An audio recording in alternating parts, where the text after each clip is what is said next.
Hi everyone, thanks for joining us for Northern Ag TV. The USDA is increasing funding for meat and poultry inspection programs by $14.5 million. The money will be used to reimburse state meat and poultry processors for their food safety inspection programs.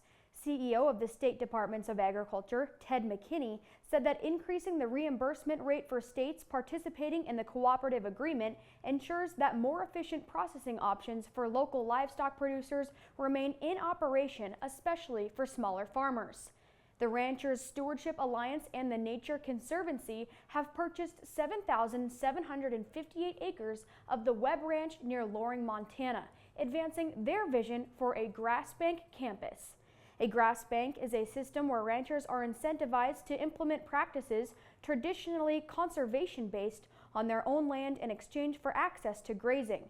The property is being transferred into RSA ownership, who will build a place-specific management plan.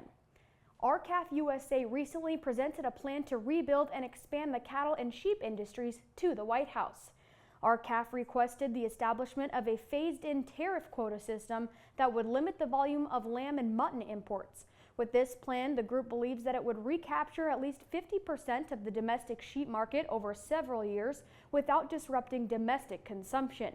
The group requested a similar system for the cattle market, but one that would limit the volume of beef and cattle imports to provide the industry with the space it needs to rebuild and expand herds to recapture a 90% share of the domestic market. Be on the lookout for physiological leaf spots, also known as PLS. PLS are showing up on the bobcat winter wheat variety, most likely due to chloride deficiency and fluctuating weather conditions. Therefore, fungicide applications will not be effective in managing PLS, but MSU soil fertility specialist Clayne Jones has some suggestions. Soil testing for chloride to at least 2 feet in your soil, 20 to 30 pounds of chloride per acre for most crops, and maybe up to 40 pounds per acre for bobcat. Potash, which is also called 0060, should be applied either with winter wheat seed or in cases where there's a high potential for leaching, it should be broadcast in the spring. We'll be back with the markets after this. From the beginning, we've worked closely with farmers. BNSF's ties to the agricultural community go back 175 years. Together, we've innovated to make the U.S. agriculture supply chain one of the most efficient and productive in the world. Our strong relationship powers BNSF still today and helps us move the nation like no one else can. At BNSF, we move the nation for you. Talking with someone that you know is stressed out, those are difficult things to approach, but if you're good friends with those people, reach out and say, I'm here to talk to you. We can find somewhere to get some assistance. It's hard to get involved, but at the same time, you want to just say, hey, there is help available.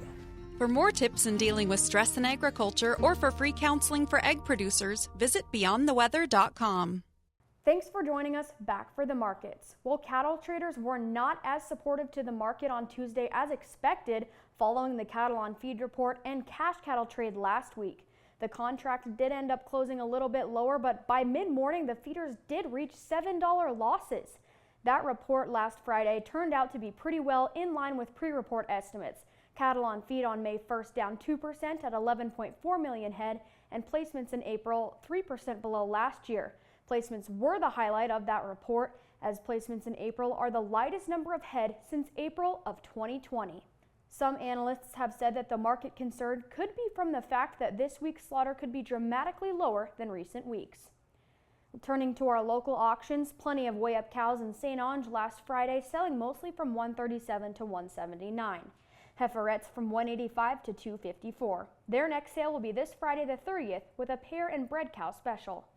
St. Onge also had a sheep sale the previous day, lambs steady with 63-pounders at $265, 80 pounds at $241, and 100-pound lambs at $232. Slaughter ewes a little lower last week at $81 to $99. Decent losses in the wheat complex today as well, coming back from last week's rallies. Recent support from weather issues and crop diseases has faded away as the actual impacts remain uncertain.